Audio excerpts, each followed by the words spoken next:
In grade 9 mathematics, you were introduced to linear relations and how to solve linear equations.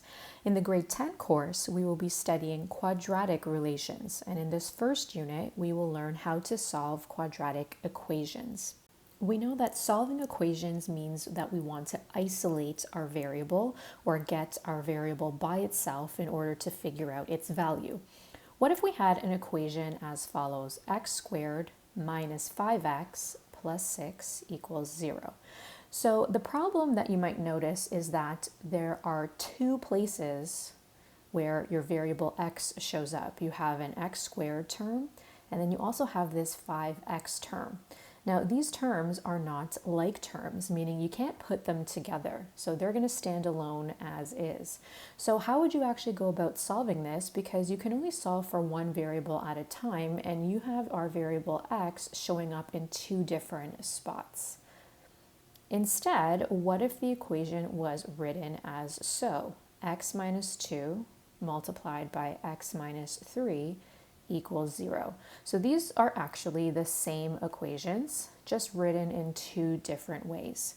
So when our equation is written in this kind of binomial format, what I can actually do to go about solving this is focus on each bracket separately and solve for x in each separate bracket one at a time. So what I mean by that is I can take this bracket, x minus 2, I'm going to set it equal to 0. The reason I'm setting it equal to 0 is because my equation is equal to 0. And this is now a much simplified version of an equation that I can actually solve, because I know that if I want to solve for x, I'm going to take this negative 2 or minus 2 and I'm going to bring it over, and that's going to give me x is equal to 2. So here's one possible answer for x. And then I can do the same thing with the second bracket. So I can take this one separately. I'm going to set it equal to 0. And I'm going to isolate for x by simply bringing this minus 3 over to the right-hand side. And that's going to give me an answer of x equals 3. So right away, there are some noticeable differences when we were solving for x with a basic linear equation versus this type of quadratic equation. The main difference is that when you were solving for a variable with a linear equation, you only got one answer. So x or a or z or q, whatever your variable was, it was only equal to one specific value. With quadratic equations, you can get one answer, or you could also have two possible answers for x. So with this particular equation, x could be equal to 2 or x could be equal to 3, and both are valid answers. So I mentioned that the two equations that were shown on the top of the page were the same. So we have this equation here, x squared minus 5x plus 6 equals 0. And we had this equation here, x minus 2 multiplied by x minus 3 equals 0. And I said that they are the same. So how is it that I knew that?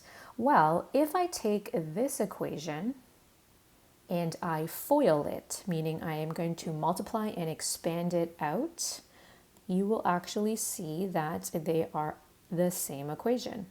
So let's try doing that. So I'm going to start with x times x, which is x squared. And then I have x times negative 3, which is negative 3x. Negative 2 times x is negative 2x. And negative 2 times negative 3 is positive 6. If I collect like terms that are found in the middle, negative 3x minus 2x is negative 5x. And so you can see that I've just regenerated the exact same equation that we started with at the top of our handout. So the difference between these two formats, the one on the top, the x squared minus 5x plus 6, that is what we call an equation that is in expanded form, versus an equation like this with the two sets of brackets. This is a format that we call factored form. So linear equations only really came in one kind of version. So something in y equals mx plus b, which was either in the correct order or template, or it could have been rearranged, and that's okay. But quadratic equations can come in multiple formats, two of which are expanded form and factored form, and there's a third form which we will talk about later on in Unit 1. But for now, we're just going to focus on expanded form and factored form. So let's talk a little bit about the differences between expanded form and factored form. So expanded form is when you have an expression that is simplified as much as possible, meaning there should be no brackets left over. You've tried to expand out and simplify all of the possible like terms in a given expression or in a given equation. So these are three different possible variations. Okay, these are all things that are considered to be in expanded form. They're simplified as much as possible. So it could be something as simple as a plain constant number like 24. It could be a trinomial like this, x squared minus x minus 2. It could be a binomial like this, 2x squared plus 4x. 2x squared plus 4x, there's no like terms here. There's nothing that I can do to simplify this down any further. Same with this trinomial. There's no like terms here that can be put together, so this is as simplified as it can get.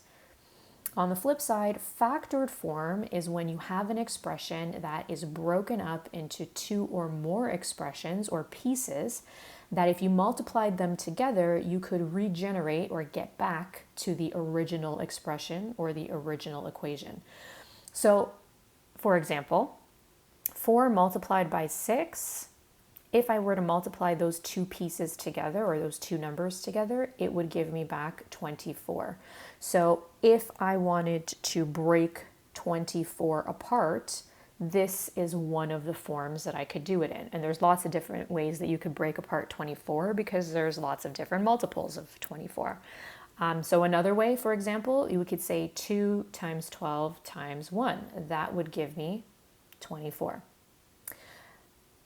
X minus 1 times x plus 2, if I were to FOIL these two brackets together, it would actually regenerate this expression here, x squared minus x minus 2. You could try it out on your own and see how we get back to this trinomial. Same thing here, 2x, if I were to distribute it into x plus 2, that would generate 2x squared plus 4x. Before we can get into solving quadratic equations, we need to be able to look at a given equation and predict or decide whether it is linear or quadratic or neither linear or quadratic. And the way that we can do that is by looking at the exponents that are attached to the variables in our equation. Specifically, by looking at the exponent values, we are looking for what we call the degree of the polynomial. The degree of a polynomial is the highest exponent on a variable that we can find in an equation. And so how do we tell if something's linear or quadratic just by looking at the exponent? Well, a quadratic equation is an equation that will have a degree of 2, which means that the highest exponent value that you see in the equation will have to be a 2. If something is linear, it will have a degree of 1.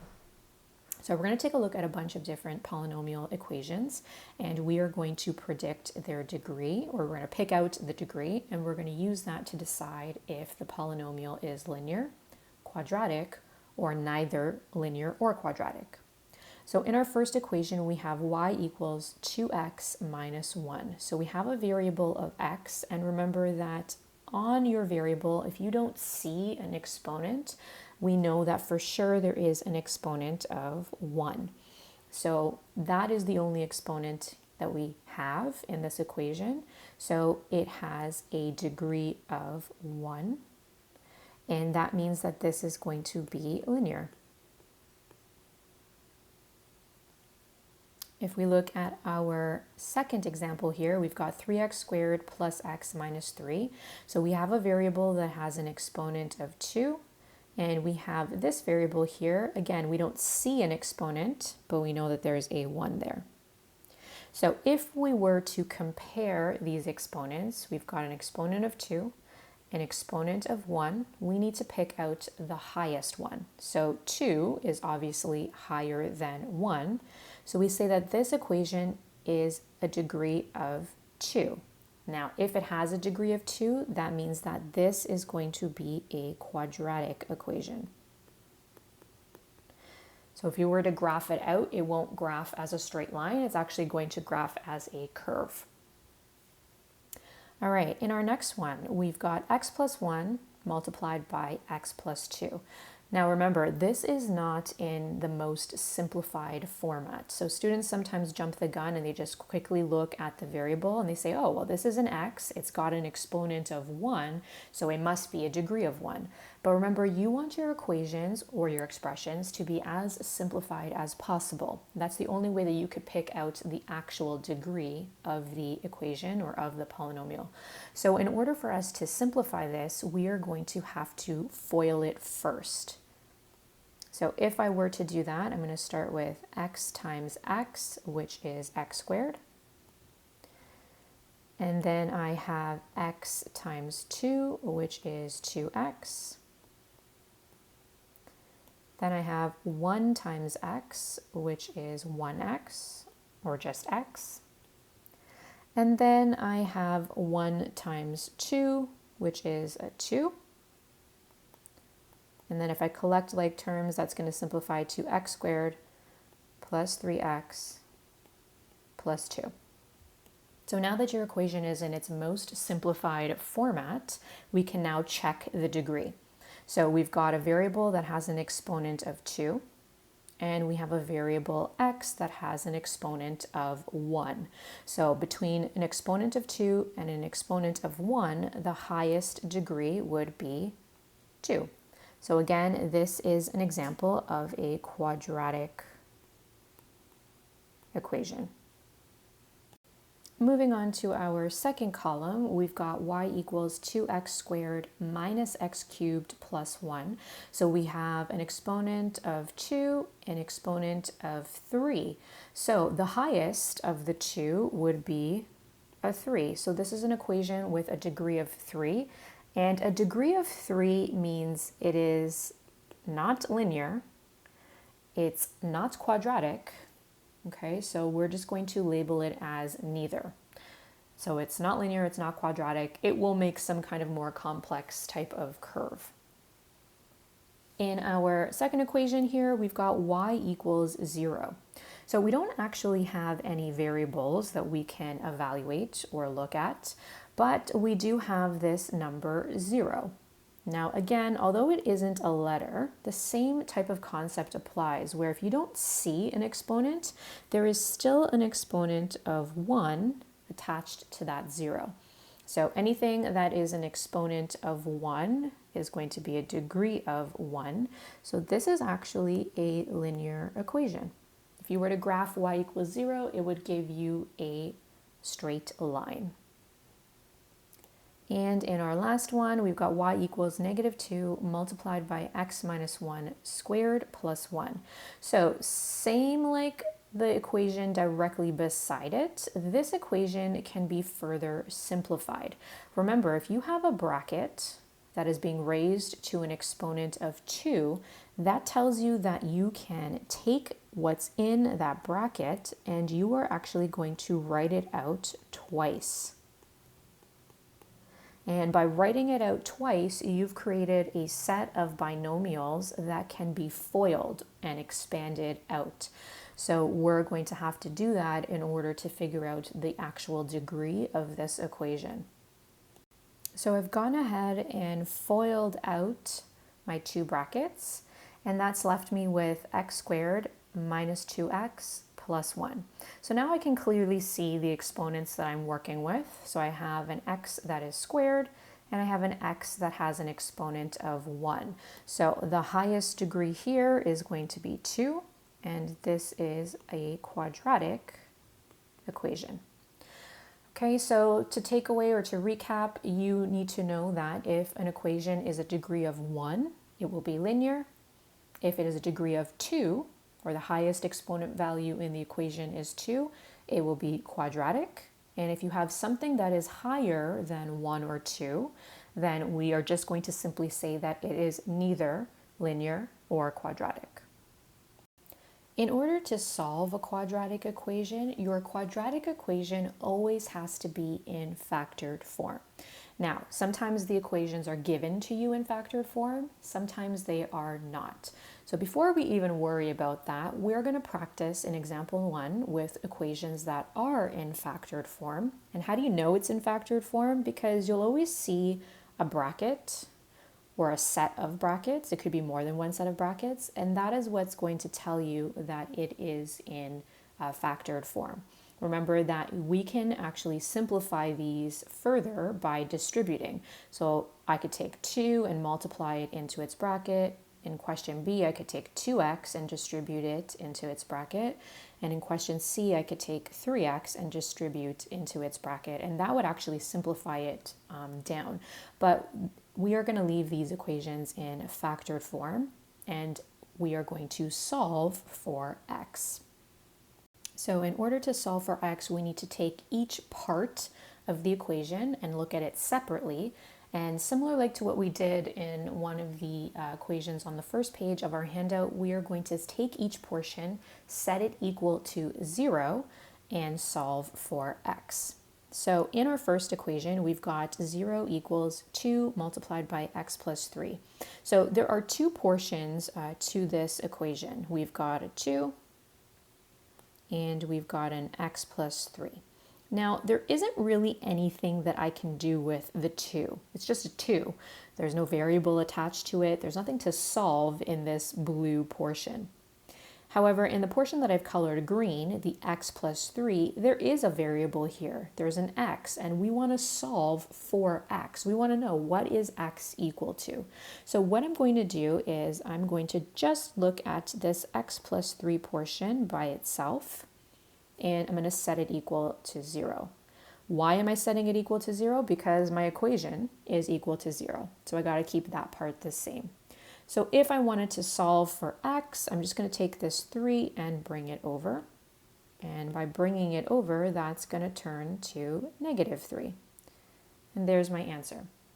So for this particular equation, x is equal to -3. With question B, we're going to do the exact same thing. So we are going to look at our equation in parts. So I've got one part. Oops, so sorry. Didn't mean to scribble on it. I want to highlight it. So the first part is this 2x portion, and the second part is this x minus 1 portion. So both of these portions have variables in them. So there's a 2x and there's an x and the x minus 1. So again, we are going to look at each of these portions separately. So our first one is 2x. Again, I'm going to set it equal to 0 because my entire equation is equal to 0. And my second half is the x minus 1 portion. And again, I'm going to set that equal to 0. So I've got two different places where x shows up, and I'm going to have two different possible answers for x as a result of that. So let's start with the first one. We've got 2x equals 0. So if I want to isolate for x, I'm simply just going to divide both sides by 2. And that is going to give me an answer of 0.